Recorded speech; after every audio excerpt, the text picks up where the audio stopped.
আমি ক্লাস 9-এ পড়ি এবং স্কুলে পর্দা করে যাই, কিন্তু ক্লাসে ঢুকে পর্দা করতে পারি না, প্রধান শিক্ষক নিষেধ করে এবং বলে যে শিক্ষক পিতার সমতুল্য, এবং বলে যে মুখ থেকে পর্দা সরিয়ে ফেলো। এ ব্যাপারে সঠিক সমাধান জানালে উপকৃত হব। ছাত্রী নামও লিখছে, আমি আর না বললাম নাম।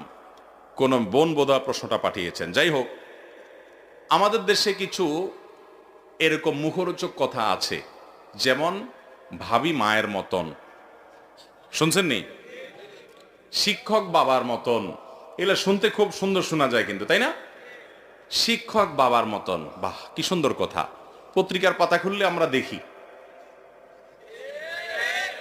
দেখি কি দেখি না?